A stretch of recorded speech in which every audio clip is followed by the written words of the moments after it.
Please subscribe to Face TV Africa and turn the notification on. Face TV Africa, ẹ jọ̀ọ́ ẹ subscribe, hete. Face TV Muswobi. Bàbá pé ẹkú iṣẹ́ àṣẹ ìlú alákàṣepọ̀ eléyìí ẹ̀sìn láti yẹ mo kí Dr. Taiwo àti gbogbo àwọn ẹ̀mẹ̀wá rẹ̀ wọ́n á dúpẹ́ lọ́wọ́ gbogbo ẹ̀yìn ìjókòó ojú òní ti wá o ní orúkọ bàbá wa tó rán wa wá oṣù àti mọ̀lẹ́kẹ̀ ọba Moses Oyèdìran wọ́n ní ká kí gbogbo ìjókòó pé ní agbára Ọlọ́run ní agbára Olódùmarè èbúté ògo ní ọkọ̀ wa yóò kú lẹ́sìn o. Orúkọ tèmi ni olóyè nítorí ọ̀la. Ẹ ṣé gan.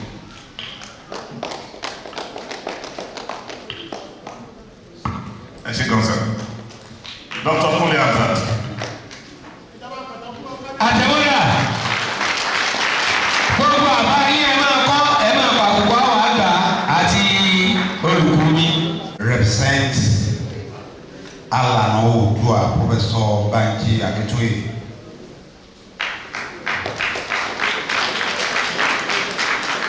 My name is Dr. Tunde Hamzat. He would have loved to be here, but quite unfortunately, because of other assignments, he now asked me to come here and represent him. He said I should greet everyone here, the KBACs, all the invited guests. Excuse me.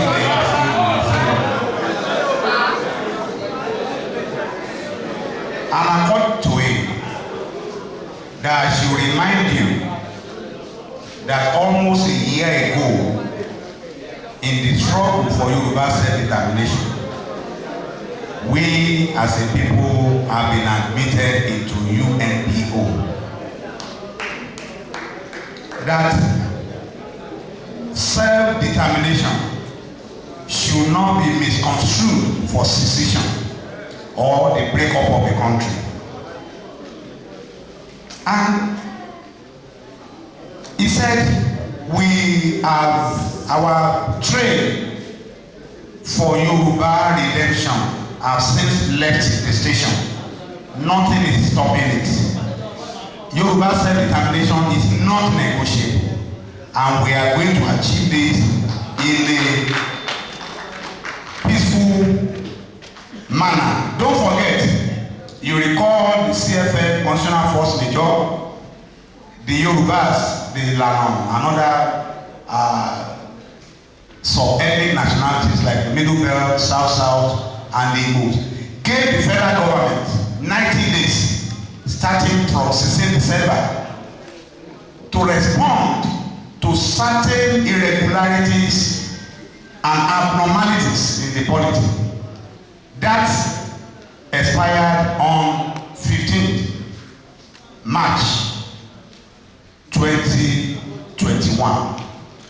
But only there any Yoruba, a single Yoruba group that can do this alone. That we all must join hands together. We must join hands together, form alliances, network, collaborate. We should not fight among ourselves. There is no basis for that. He said I should greet you all. Ní agbára Ọlọ́run, àti dé ilẹ̀ ìlérí, àti ẹ̀mọ́ ẹ̀kọ́ máa yá báyìí. Ṣùgbọ́n ilé ti yá, a lè ti ń wo bẹ̀ ní ọ̀kan báyìí. Three important things we need to build consensus. We need to sensitize our people. We need to conscientize them. And at last we need to mobilize them for the struggle ahead. He asked me to wish you a very productive deliberation. Thank you. God bless you. So ẹgbẹ́ kọ̀ọ̀kan tó wà níbà yìí ó jẹ́ aṣọ tẹ́ẹ̀wọ̀ agbádá tẹ́ẹ̀dùnmọ́ lórí rẹ̀ tó jẹ́jẹ́ mẹ́wàá ó ní tó máa dé lára àwọn ọmọ ilẹ̀ Yorùbá ẹ̀jọ̀ ó jẹ́ ráìsì ó jẹ́ lórí ó jẹ́ kìrìtẹ́nì ẹ̀jẹ̀ ká mọ̀ ìjọ kan náà ní a máa kó gbogbo kìíní ìlànà kó lọ. Mo fẹ́ pe Archbishop Dr. Paul Onunuga wọ́n jáde kí wọ́n bá wa fi ẹni ọlọ́run wọ́n fi bá wa sí bí ètò yìí. My Lord, sir. Ṣé mo mọ̀? Ó ti ṣe mo mọ̀. Ó ti ṣe mo mọ̀. Torí mo gbàgbọ́. Ó ṣe. Orin yẹn ti sọ ohun tí mo ní lọ́kàn láti sọ. Ṣùgbọ́n mo kí àwọn bàbá wa àti gbogbo àwa tí a wà níbí ní orúkọ Ọlọ́run alààyè. Ìgbàládùra àti débí láyọ̀ ayọ̀ náà la ó fi padà. Ní pàtàkì mo fẹ́ kí bàbá wa Victor Taiwo tí wọ́n jẹ́ agbátẹrù ìpàdé tòní, the convener of this meeting. Orí ọ̀fẹ́ ńlá làwa ní pàápàá gbogbo wa tá wà níbí pé bàbá wa Victor Taiwo Olúwa gbé wọn dìde láti máa ṣe iṣẹ́ tí wọ́n ń ṣe yìí. A lè wò wọ́n bí ọmọdé ṣùgbọ́n ẹni tá a bá fi ìran rán tá a fi ìran hàn náà lọ́lọ́run ṣe àtìlẹ́yìn fún láti jẹ́ kí ìran náà kó ṣeé ṣe. Mo dúpẹ́ lọ́wọ́ yín púpọ̀ mo gbàdúrà fún yín pé lójú ẹ̀mí yín gbogbo èròǹgbà yín lórí ilẹ̀ Yorùbá Olúwa jẹ́ kó ṣeé ṣe o. Ẹ̀yin ará mi tá wà níbí ohun mẹ́ta ni mo fẹ́ sọ ní ṣókí. Àkọ́kọ́ ẹ jẹ́ ká kún fàdúrà. Ohun tó dára ó ń fẹ́ àdúrà. Èyí tó kù díẹ̀ kí àtòun náà fẹ́ kí ni o ó ń fẹ́ àdúrà. Ohun àkọ́kọ́ nìyẹn, kò sí ohun tí àdúrà ṣe tì nínú gbogbo àdúrà òun ni ọ̀pá wa. Ohun èkejì, ẹ má jẹ́ kí ọ̀tẹ̀ àti èdè àìyedè kó gba ibi tí a ń lọ yìí lọ́wọ́ wa. Àwọn bàbá wa kan ti sọ̀rọ̀ ń bí, táwọn kan bá gbé sókè àwọn kan gbé sílẹ̀, yálà torí ohun tí wọ́n rí jẹ ni o tàbí torí ohun tí wọ́n ní lọ́kàn ni o.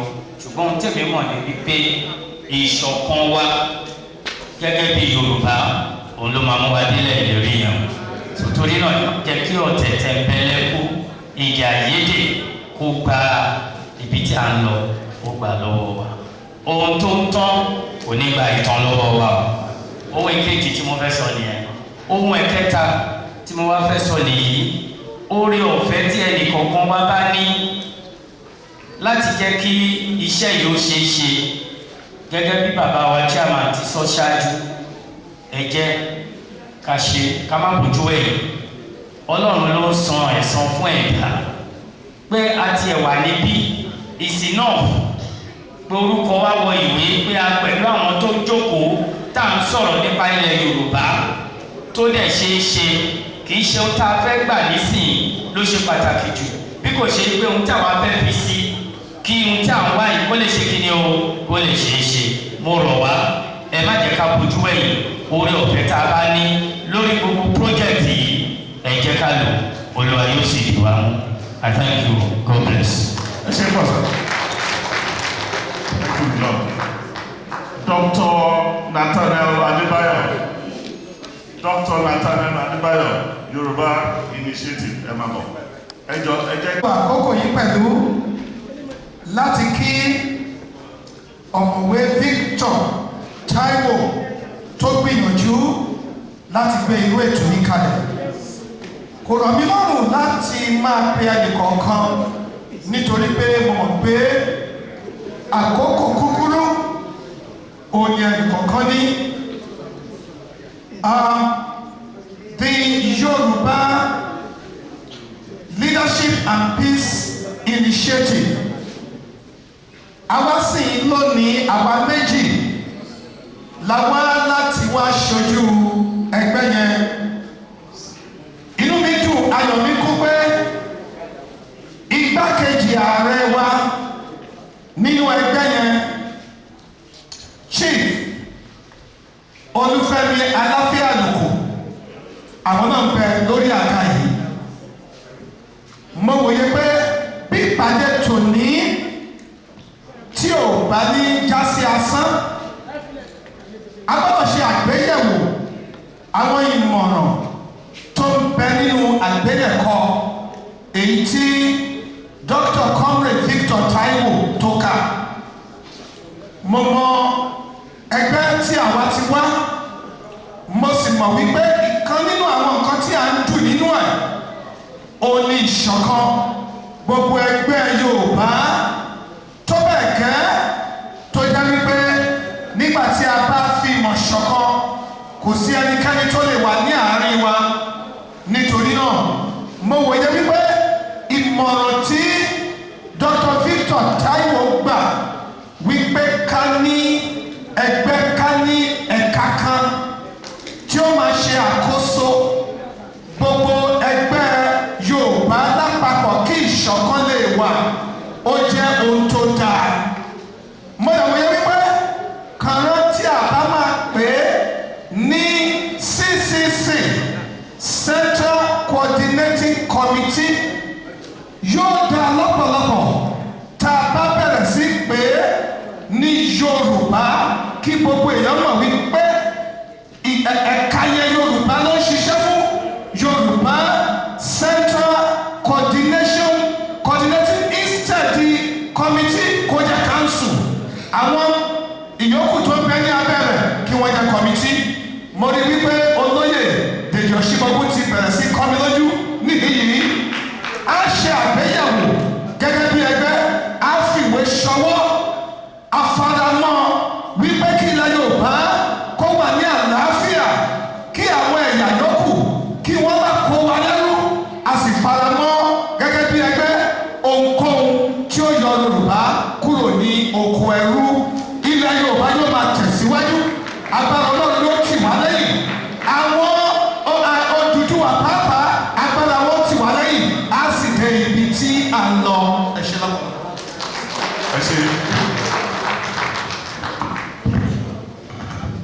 Ẹ ṣe púpọ̀ dókítà, ẹjọ ẹ má ti lọ, ẹ bá jókòó báyìí nítorí. wọ́n ní kakọ́ bẹ̀rẹ̀ pẹ̀lú àparò kan dájú kan lọ.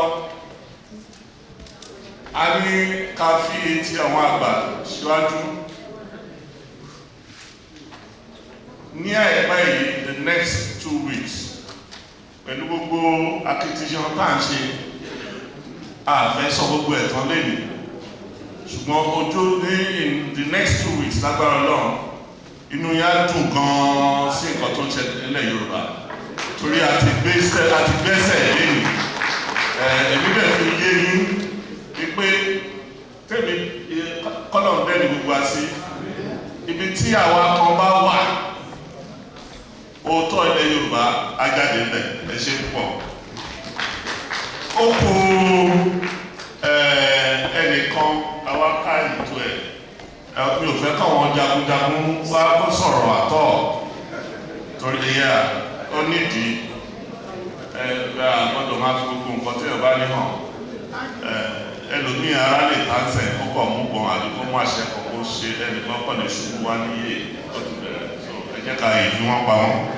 Sọ̀lúdẹ̀rọ àti èèyàn ìjókòó pa bàbá akíkaka, bàbá ìyádù, ṣé ká pè ṣé ẹ bá máa fi ohun díẹ̀ sílẹ̀ kí àwa balẹ̀ ìgbésẹ̀dọ̀ á pè yín to give a vote of thanks láìpẹ́.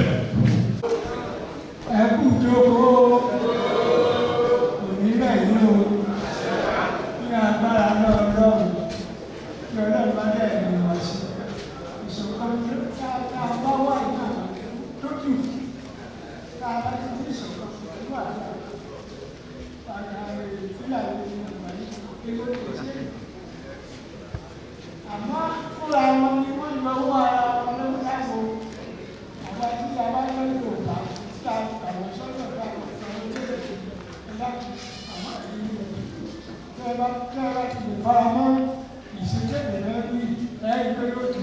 kò lè lóhùn àwọn tí wọ́n fún àgbà ṣe ìdílà yìí ṣe ń kó bọ́ fún ọ ebi bàbá ìdílà yìí ìdílà yìí káàdì pé ìgbésà tí ò lọ́wọ́ tiwa nígbà tí wọ́n wà lẹ́nu bálákò ẹ̀dá kò fẹ́ dábàá àwọn Yorùbá wọn tí wọ́n dáhùn tó lórí kòkòrò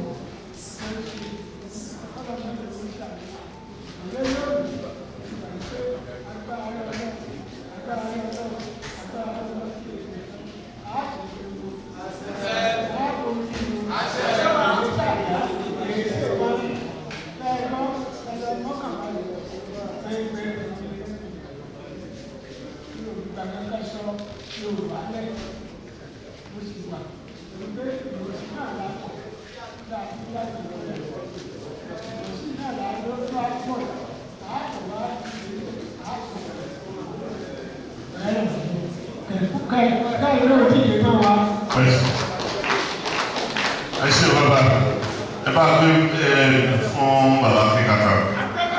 gbogbo ajá ti wá ọlọ́run níjọ́ bàjẹ́ o ilẹ̀ Nàìjíríà yìí ọlọ́run níjọ́ bàjẹ́ o àṣà kí n tó sọ̀rọ̀ oníkanimọ́kọ.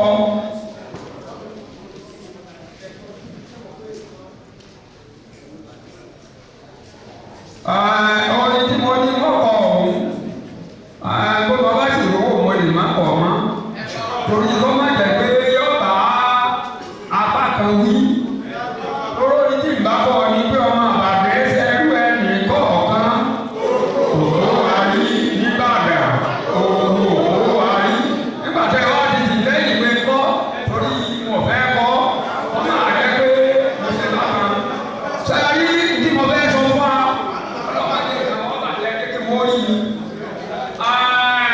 ọlọ́mọ ṣe alọ́mọ àlè Ìbàdàn ọlọ́mọ ṣe alọ́mọ àlè Ìbàdàn. àti Ìjẹ̀bú náà. sẹ́ẹ̀rì àṣẹṣe lónìí ìyọ̀dá táwa wá pé kíndé kan ń wúwo pọ̀ ní ìsìn ìwọ̀n abẹ́ ẹ̀ka owó láàrí. bí onílé bá di ẹrù rẹ̀ kalẹ̀ tó lè bá dúró kò mọ́ ó yẹ ó di ẹrù lọ tó lé bá sà. sẹ́ẹ̀rì ètò ìfẹ́ sọ fún wa. Odo àìní ọba kálódo ẹnba lọba tó lódo nǹkan tí ò tó nǹkan ní ọba sókè àdúgbò ẹgbàá dáadáa máa Àgbẹ̀kọ̀yà tó bá ṣe pé odo ní àfisẹ́yìn ìgbọ́n wa tá a bá gbé lọ́wọ́ báyìí ọ̀tá àti ẹ̀jẹ̀ a bá ń gbé lọ́wọ́ ní èkó kò mọ̀ ilé àjọ wa náà wá sókè sẹ́ẹ̀rí etí mo fẹ́ ká ní ìlòdodo ìjẹkújẹ òsì dàgbọ́n lẹ́yìn àbálòpọ̀ tó bá yàrá nìyọ tó bá fi lọ́kùn òtún bá tẹ́ni lẹ́yìn ọ̀bá sì lóògùn tó pé gẹ́gẹ́ bí ilẹ̀ tí wọ́n bí mi sí ìtòkè ẹ̀mọ́ ń bá lọ lẹ́yìn adìẹ òkú lè mọ́ sábà lè ṣe ń bọ̀ gẹ́gẹ́ bí wọ́n gbé sọ̀kan ibẹ̀ wọ́n bá gbé wọn lápò méjì àbọ̀ gbọ́dọ̀ ń bọ̀ bá ti gbàgbọ́ méjì àbọ̀ ẹni ọba jẹ dòdò kí wọ́n lẹ́nu lè gbà ẹni dòdò lè dòdò sẹ́yìn tí mo fẹ́ sọ fún wa ọlọ́mọ ti àlọ́ máa lè Ìbàdàn ẹ má jẹ́ àlọ́ pé lágbájá gbé nǹkan fún wa tàmàdù gbé nǹkan fún wa gbogbo ẹ̀ tó bá ṣe pé èyí ò mú ni agbára Ọlọ́run àfijẹ́ ọ̀bá mú mi ló kọ àfijẹ́ ọ̀bá tẹ̀lẹ̀ àfijẹ́ ọ̀bá jẹ yòló àfijẹ́ ọ̀bá jẹ kó torí àwọn ará lè kó tó ti yé ìdí ẹ̀ ni pé ẹ dákun bá a bá ti owó ní ìsìn ojú ti rọ̀ owó kí ni owó tá a sọ̀rọ̀ àwọn ẹgbẹ́ náà ní tí ẹ fún àwọn ènìyàn wa tí ẹ bá nù pé àyè ọmọ mélòó lábẹ́ bí iye ọmọ báyìí ló bí wọ́n àti pẹ́ǹtì rẹ̀ lókòókò Àgbẹ̀kọ̀yà dé tó ti yé èyí tẹ́lẹ̀ fẹ́ sọ fún wa bàbá wa ní ọ̀nà kan náà lọ́mọ abúlé apàdé pọ̀ láàfin ẹ̀jẹ̀ apàdé pọ̀ sọ́nà kan ẹ má jà torí ìjẹkújẹ ẹnu àwọn èèyàn wọ ọ̀pọ̀ ló ti jẹ́ kú Fúlàní torí ẹ̀yìn ló jẹ́ bàbá sì yà pé kí tó ń ti jẹ ní gbogbo ẹ̀ tó bá ti ṣe yóò jọ náà ní ọ̀pá ẹ̀jẹ̀ kájọ ọmọdé jẹ àwọn ẹ̀wọ̀ bí ẹ ti ṣe é lẹ́yìn òdì ìtàlẹ̀ ẹ̀yìn òdì bá bẹ̀rẹ̀ kò sí sí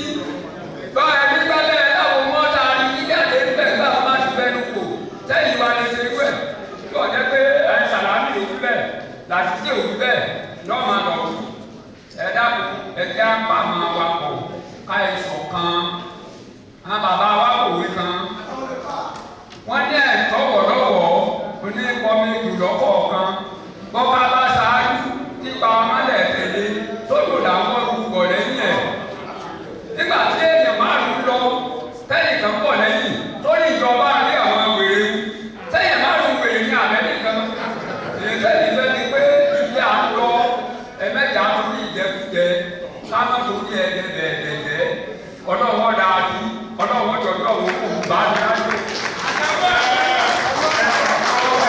Please subscribe to Face TV Africa and turn the notification on. Face TV Africa, ẹ jọ̀ọ́ ẹ subscribe ẹ hẹ́tẹ̀. Face TV was Swoby.